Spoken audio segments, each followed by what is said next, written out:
안녕하십니까. 저는 전남대 인문학연구원의 강의혁이라고 합니다.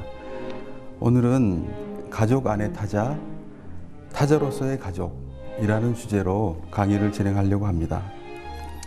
우선 오늘 다룰 책을 소개를 하겠습니다.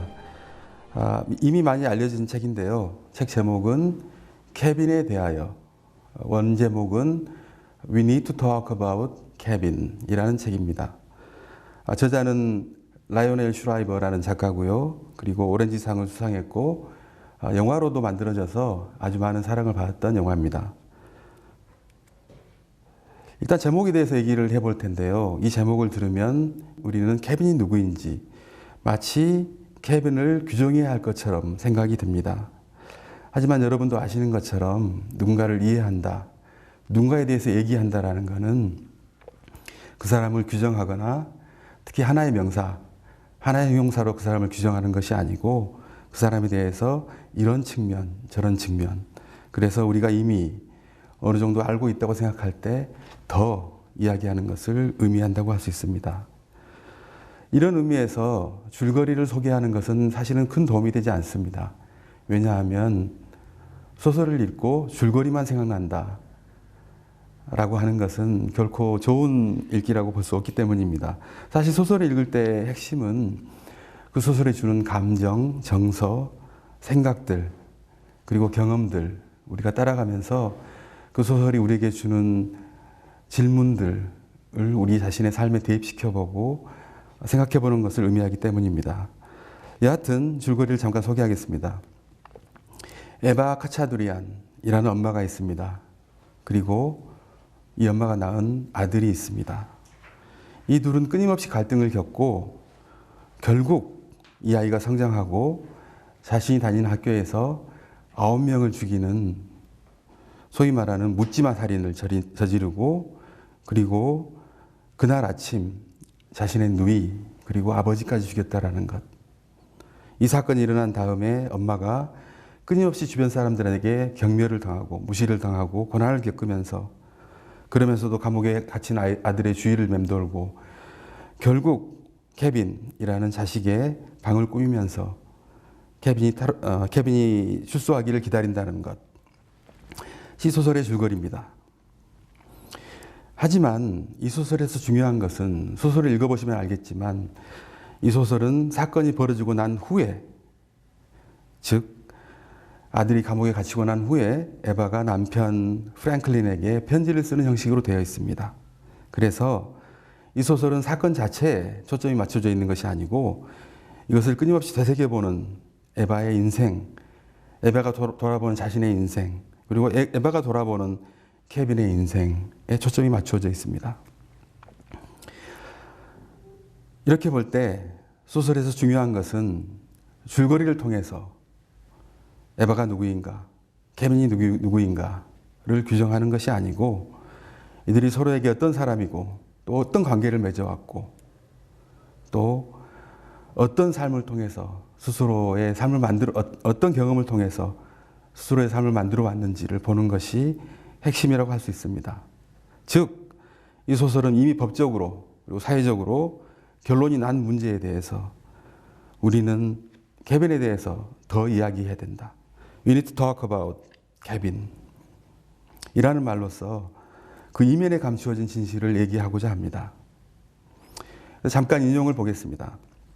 어머니의 얘기입니다. 비난은 놀라운 힘을 부여하거든. 게다가 비난은 모든 걸 단순하게 만들어 구경꾼과 희생자들에게만 그런 게 아니라 범죄자에게도. 비난은 속어의 질서를 부여하고 사람들이 위안을 얻을 수 있는 명쾌한 가르침을 제시하지. 그 여자가 그렇게 하지만 않았더라면, 여기서 그 여자는 에바를 가리킵니다. 이라는 한마디로 비극을 피할 수 있었던 것으로 만드는 거야. 모든 책임을 떠맡김으로써 연약하지만 평화가 존재할 수 있게 되는 거지.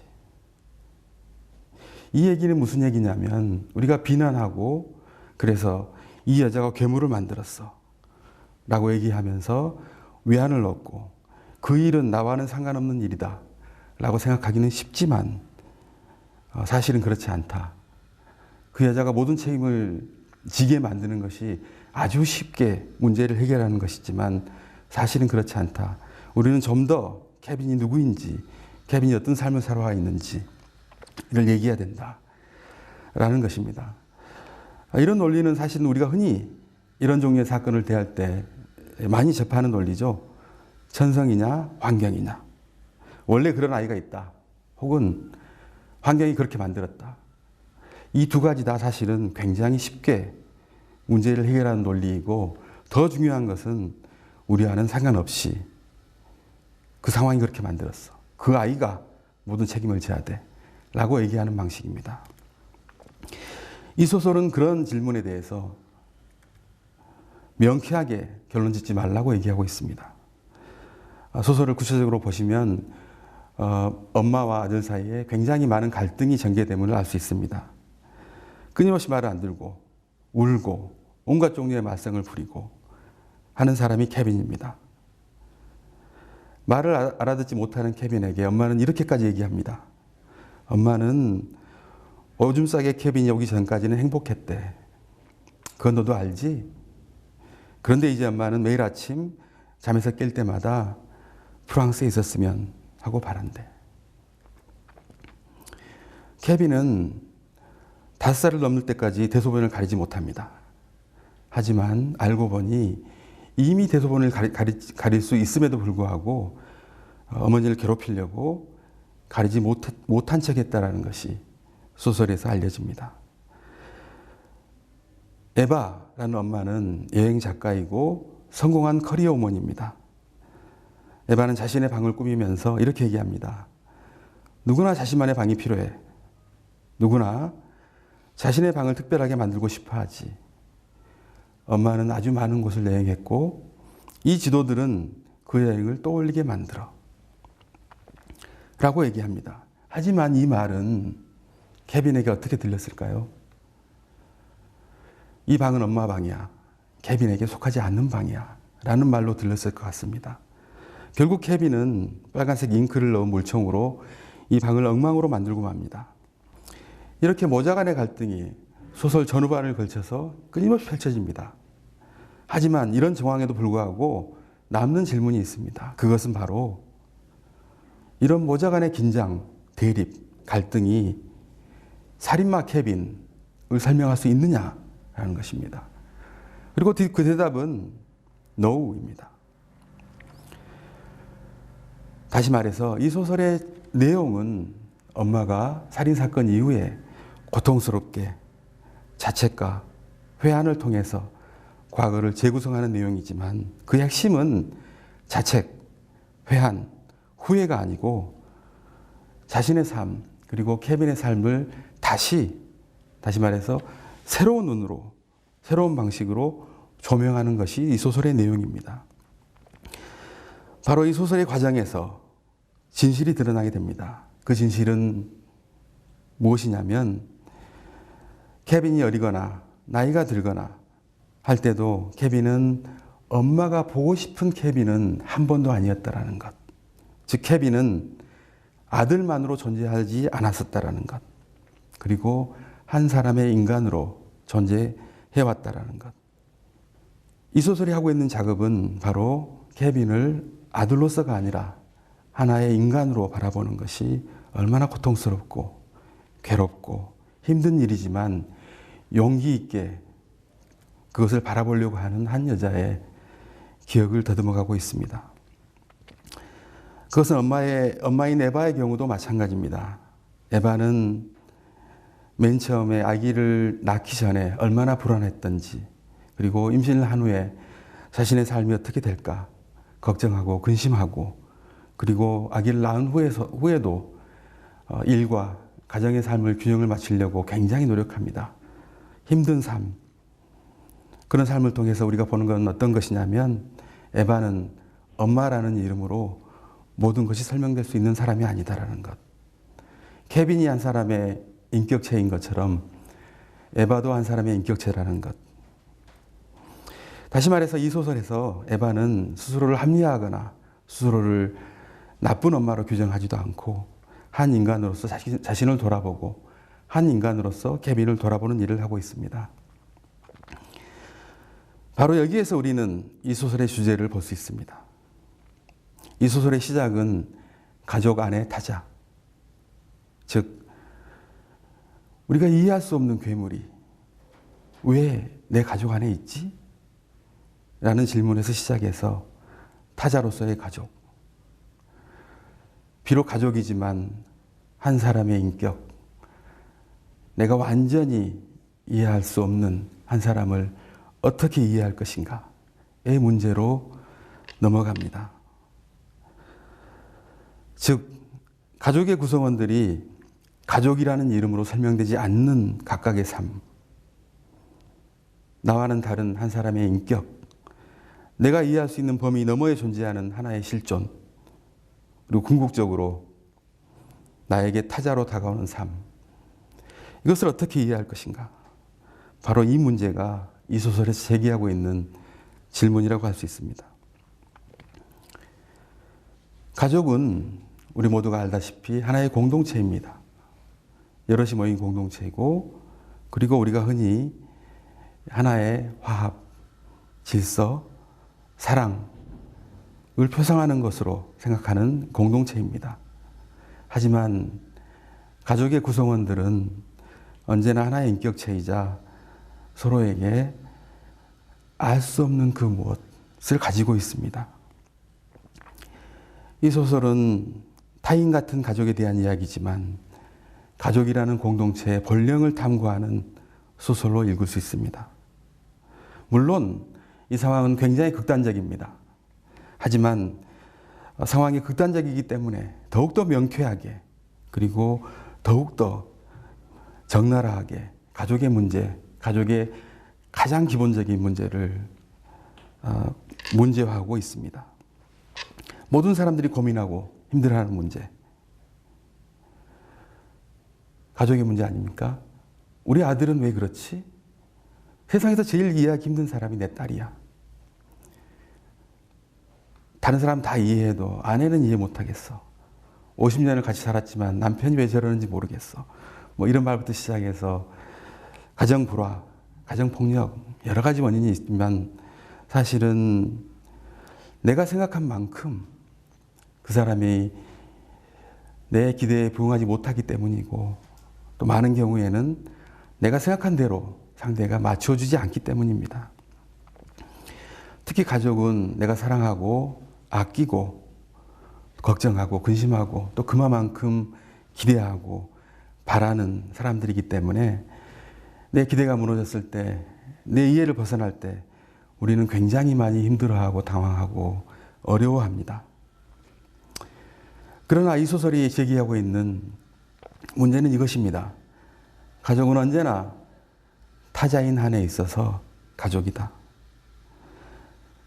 가족을 규정하는 말들, 아내, 남편, 아들, 딸, 조카, 이런 규정들을 넘어선 개인들, 즉 서로가 서로에게 근본적으로는 타인인 존재들, 이런 사람들이 만나서 끊임없이 서로를 이해하려고 노력하는 공간이 바로 가족이다 라는 것입니다. 여기에서 장 낭시라는 사람이 쓴 무의의 공동체라는 책의 한 구절을 보겠습니다. 실존한다라는 것, 그것은 내재적으로 존재하지 않는다라는 것, 또는 자기 자신에게 현존하지 않는다라는 것, 또한 홀로 현존하지 않는다는 것을 의미합니다. 모든 자기들은 그들의 타자성을 통해 관계 안에 있습니다. 이는 그들이 관계를 결정짓는 어떠한 방법으로도 관계 안에 있지 않으며 더불어 있다는 것을 의미합니다. 더불어 있음, 이 타자성입니다. 이 말은 굉장히 어려운 철학적인 사유를 포괄하고 있는 말입니다. 하지만 그 의미는 이렇습니다. 사람은 누구나 홀로 자족적으로 존재할 수 없다. 언제나 남과 같이 있을 수밖에 없고, 그리고 남과 같이 있는다라는 것, 즉 공동체를 만든다라는 것은 나와 타인이 같이 있다라는 것이고, 그 사람이 나에게 타인인 만큼 나도 그 사람에게 타인이 될 수밖에 없다 라는 뜻입니다. 그래서 관계를 결정짓는 어떠한 방식, 그것이 가족이든 국가건 사회건 회사건 직장이건 동료건 간에 그것으로 소진되지 않는 것, 즉 나는 가족의 일원입니다. 하지만 가족이라는 말로 내 전부가 소진되지 않는 그것. 어머니는 당연히 어머니라는 관계성으로 이루어져 있지만 그런 관계를 결정짓는 가족이라는 말로서 완전히 소진되지 않는 다른 어떤 것, 바로 타자성, 한 사람의 인간이라는 것. 바로 이런 타자성 위에 공동체는 성립하고 또 역으로 타자성의 기반 위에서만 공동체는 세워진다는 것입니다. 가족 역시 공동체입니다. 가족은 물론 이미 주어져 있는 것입니다. 제도적으로, 생물학적으로도 가끔은 주어집니다. 하지만 한번 주어져 있다는 것이 반드시 만들어 나가지 않아도 된다는 것을 의미하지는 않습니다. 가장 중요한 것은 가족 안에서의 기능, 예를 들어서 남편으로서의 기능, 아내로서의 기능이 아니고 그 사람 자체, 우리가 어머니라는 말로서 소진할 수 없는 그 한 사람, 그 사람을 어떻게 이해할 것이냐.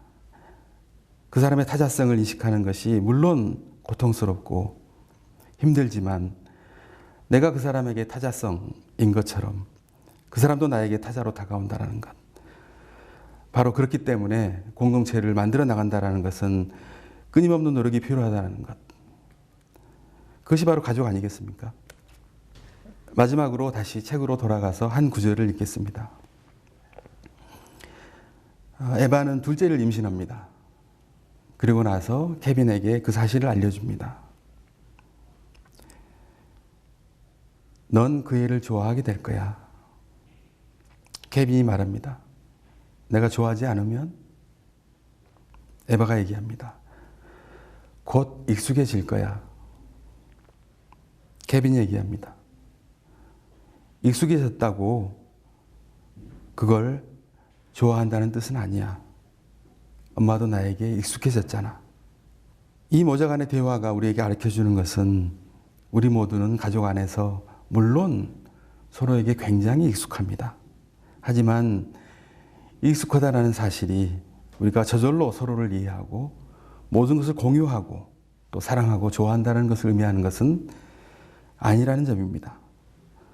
서로를 이해한다는 것은 가족 안에서 그 사람을 이해하고 더 나아가서 가족 밖에 그 사람이 어떤 사람인가, 그 사람의 타자성을 발견하고 때로는 당황하고 때로는 기대하고 하면서